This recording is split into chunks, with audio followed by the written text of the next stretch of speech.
Money. When you hear that word, do you tense up? Are you happy? Are you concerned? Especially in times like this, topics like money, like politics and religion are often ones to be avoided. Yet, I think today, especially, we're thinking about that word more and more. And what can make or break your firm's success and certainly your well being is your mindset. We'll dig into that in episode 12. Stay tuned.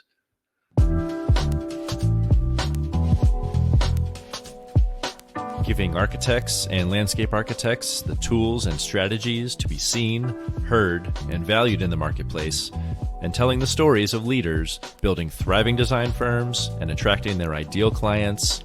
This is From Architecture to PROFITecture. I'm your host, Jay Krakowski. Let's get started. Fellow and future PROFITects, hello, how are you? Welcome to the show. It is April 16th, 2020, typically the day after, at least here in the States, where we need to file our taxes, the day that so many of us dread, and the day that money is at the forefront of our minds. And while the Fed has given us a 3-month reprieve on filing for taxes, I find it very interesting that I think more so now than ever, and certainly not discounting the health and well-being of our family and friends and fellow earthlings, money is at the forefront of our minds. And it's such a sensitive topic to discuss, but it's so crucial to have a grasp on how you manage it and how you think about it in order to run a successful design firm. So today I wanted to talk about your money mindset in uncertain times. In times like this, where folks are furloughed or potentially laid off, where the vast majority of us are working from home, especially if you haven't been working from home already, the idea of paying the bills, and especially if you have employees, paying your employees is part of maybe every waking hour as a firm owner, as a firm leader.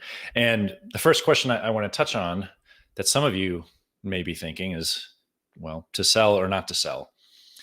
To sell your design services, to promote your design services, to market your firm,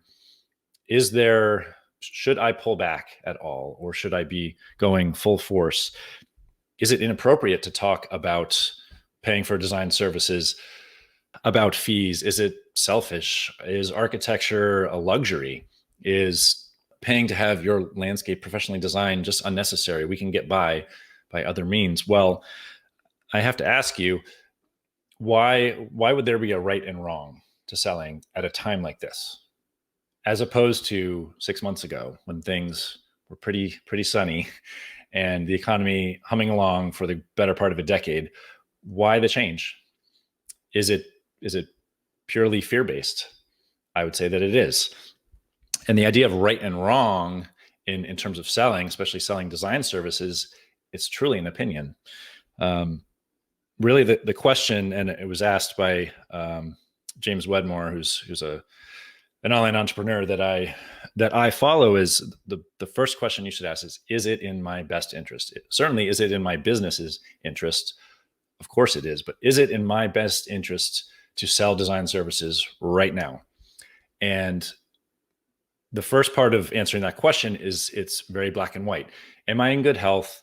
Is my family in good health? Do I need to pump the brakes on business in order to take care of my basic needs, food, clothing, shelter, and the health of those that we care about? Once you've answered that, everything else beyond it's a gray area. It's your ego. The idea of right and wrong is it's all part of your ego, or the questions that start to pop up. Well, what if I don't hit the numbers that I thought I was going to hit in the coming quarter or for the rest of the year?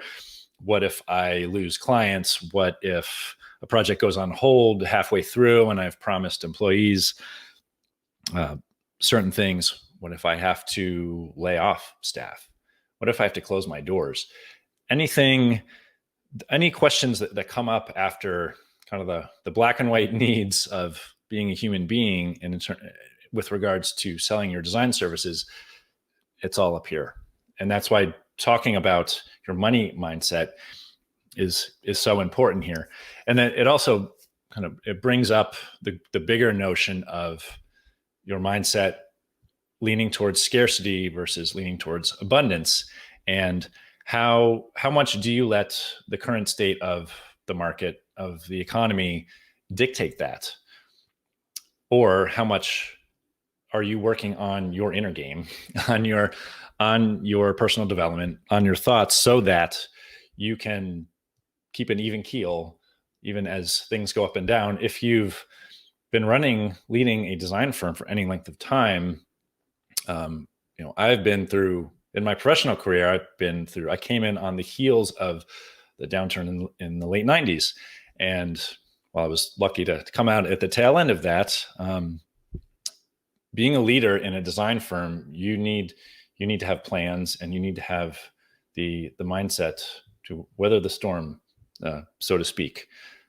What's another quote I heard recently? Everyone's a great sailor in calm seas, but it's those that can navigate the chop that are going to reach their destination. They're going to come out in the end. So when thinking about how you are looking at your money, and yes, even looking at your account balances on the screen when you're not watching this show here on Facebook or LinkedIn, are you white knuckling that money? When you see the dips certainly in the market, or you see projects go on hold, are you pulling back? Are you physically tensing up? Are you telling the universe that you feel that you need to get a death grip on these dollar bills because you don't think they're going to come back to you? I think that's really what you're saying. If you are shutting yourself off and counting your pennies every time that there's a dip, I would ask you, if you follow the market, the stock markets at all, the Dow, the S&P, you can drill down. You can go from an annual to a monthly, to a weekly, to a daily, to an hourly, and you could drive yourself nuts. There's dips all over the place, but in the grand scheme of things, there's always abundance. It's always on the up and up. And how you look at your money during times like this, it's just one of the dips. And some are bigger than others, yes. And when the element of fear is introduced, as is super prevalent right now, that can be hard. I'm not saying you shouldn't feel the feelings. You shouldn't have anxiety, and you shouldn't have concerns. And especially if you have employees, have concerns for their well-being, or just in the longevity of your firm, period. That's all part of being a human. But there is a bigger picture here, and abundance, it is a choice, because it's there. It's always there. It's always been there. It's a choice that you have between your ears. And it's something, in order to have it, you need to choose it first, is what I truly believe. Certainly want you to look at the greater time horizons, not just for your career, but think about the whole market. And your career, your expertise it transcends those dips. Dips in income and revenue and project leads. That's part of the game. That's part of what we signed up for in starting our own firms. They're always going to be there, but our abilities and our expertise and our value, it transcends all that. And once you can, really have that take root in your mind, you've given yourself a great framework to go forward and to market your services.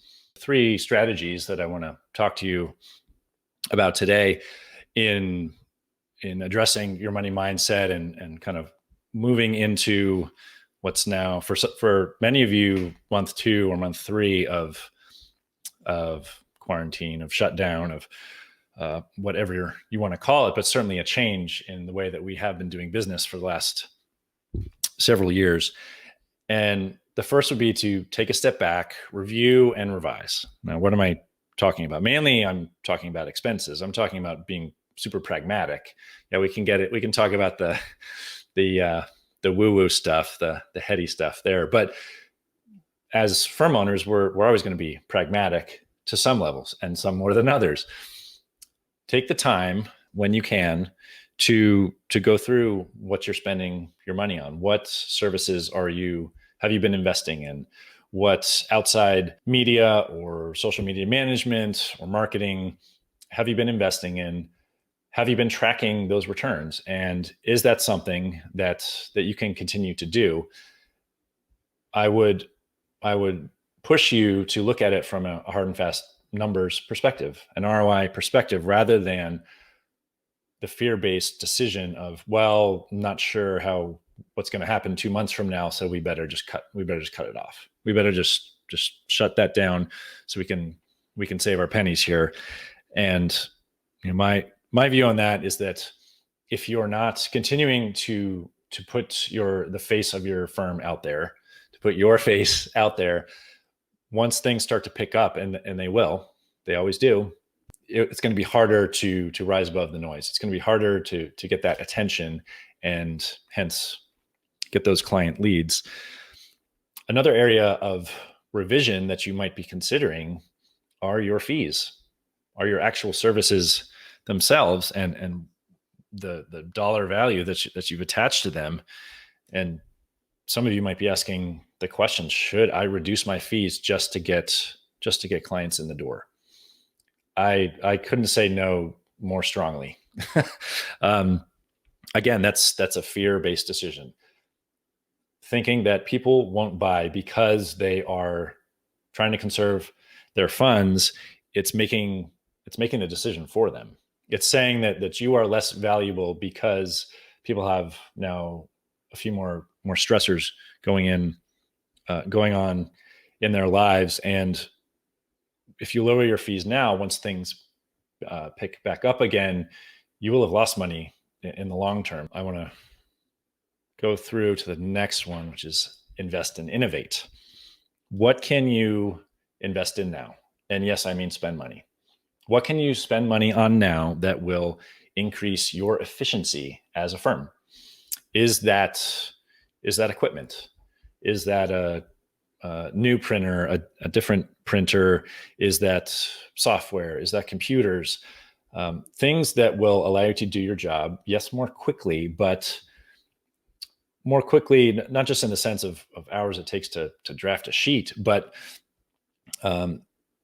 the end product. How can you tweak the end product so that you're potentially giving more value to your clients, or that you're helping contractors to better understand what you want them to build, what you want them to do, so that they can maybe tighten up their numbers a little bit and hence save your clients money. And certainly if you're able to document that's another win on top of that.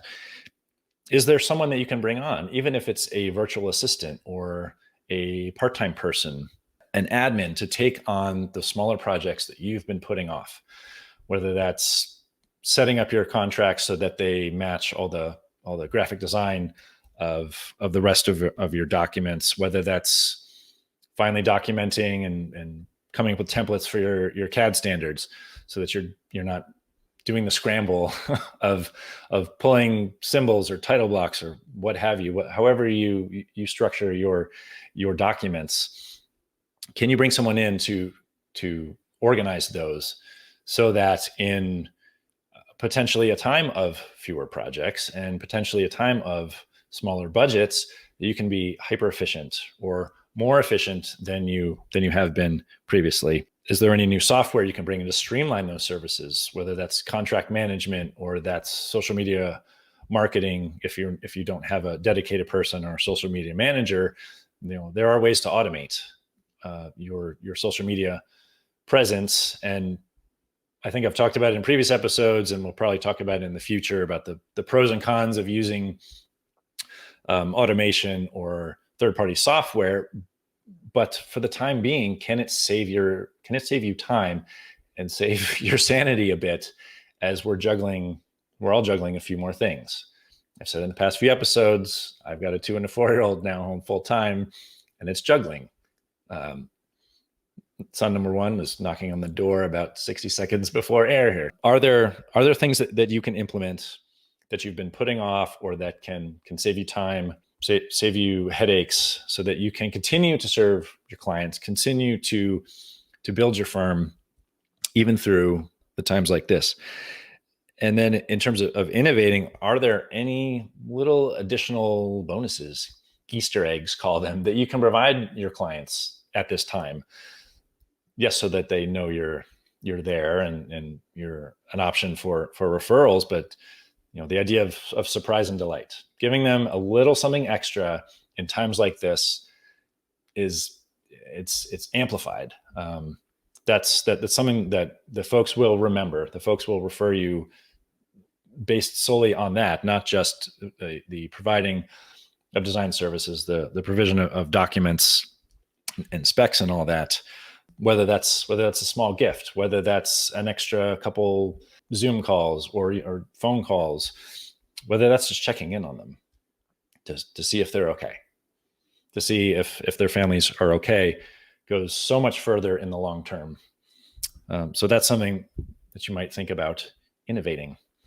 And the big one is not just being open to opportunities. We're all open to opportunities. We all still want the client leads to be coming in, folks to be calling us, when the greater sense of the country, if not the world, is to pull back and hunker down.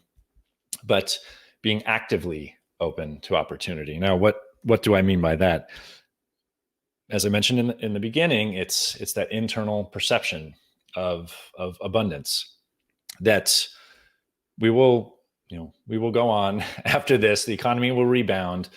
Construction will pick up again if it's starting to slow down in your area. It has not here, at least in my area of the Southeast, but it might. I'm not going to make any predictions that it will or won't, but it certainly might. But having money in the bank, having a pipeline of projects, having a job, if you're still working for someone else, getting published in the media, that can never bring you certainty. Certainty and abundance has to come between your ears. It's a choice you make. And I go back to that Henry Ford quote: whether you think you can or you can't, you're right. It's all in your approach. And again, it's not that you can't feel fear and anxiety and uncertainty. I certainly do from time to time. I've almost lost track. I believe I'm in week 5 of having my son's home full time, and my wife's work schedule, who's in the veterinary practice, got totally flipped on its head. And for about the first 2 weeks, I pulled back. I don't want to say I was paralyzed, but certainly questioning what to do next, even though I knew full well what to do in my firm. I knew how to serve my clients. I know how to go on Facebook and Instagram. I know how to deliver this podcast to you. But we're humans. Our brains are wired for protection and that fight or flight response, to seek safety. So the first couple of weeks, they were not easy. It's still not easy. It's still different, but I'm certainly more used to it now. But being open to opportunities is something that it comes from upstairs, before the phone rings, before it comes in from the outside. So I want you to take joy in those small wins, whether that's even just meeting a new client, that's connecting with someone on a direct message, that's spending more time with your family or your friends, even if it's virtually over a screen like this. Focus on that joy, and joy and abundance will come to you. And the last piece here is, don't take your foot off the gas. It's not a time to take your foot off the gas. For health reasons, yes, I can understand that. If you need to scale, if you need to pull back in your business and your marketing, by all means, you have to take care of yourself as the leader of your firm, and potentially the leader of your family. You have to come first, even before your clients, even before the name on the door or on your website. But now's a time to, if not be as consistent as you were in marketing yourself, be there even more. Go live just on Instagram. It goes away in 24 hours. So it doesn't, I don't want to say it doesn't matter, but it doesn't matter. Just get yourself out there more than you were before, if you can, and it will pay off in the long term. So speaking of putting yourself out there. I have two requests. Sorry. Two requests. One would be, we're on episode 12 here. And as I start to get the ball rolling on this podcast, I would love to have you go over to Apple Podcasts and leave me a review. I'd love to know what you think about the show. And I'd love to hear what you might like to hear more of. You can send me a DM, Facebook, LinkedIn, or Instagram at Jake Krakowski. But if you would go over to Apple Podcasts and leave a review, I would truly appreciate it. And then second, coming up in this October, knock on wood, this October, the ASLA, the American Society of Landscape Architects, will be holding its national convention in Miami. And while I do have one session booked already, I've been accepted into a group of 15 for their new Game Changer program, which is it's 20 slides in 20 minutes. It's a quick to do. And I've put together a presentation on micro stories and the macro impact that can have on marketing your firm. I've talked about it in my online course, which is available in the From Architecture to PROFITecture Facebook group. But if you could go over to the National ASLA's Instagram feed, and I'll link to it in the comments below, the 15, and I don't know how many they're choosing, these Game Changer presentations will be decided by popular vote based on the internet vote. So I would love to have you head over there as well and take a peek. And if you think that could be valuable to other landscape architects, whether you're one or not, I would appreciate your vote. I want to thank you so much for watching. If there's anything that you want to pick my brain about, whether it's about money mindset or not, reach out to me on all the socials. And until next time, make it a great week, because our success is inevitable. Take care. Thank you so much for tuning in. Don't forget to hit subscribe so you stay up to date with future episodes. Connect with me on Facebook, Instagram, or LinkedIn at Jake Krakowski. And for show notes and much more, visit PROFITecturebydesign.com/podcast.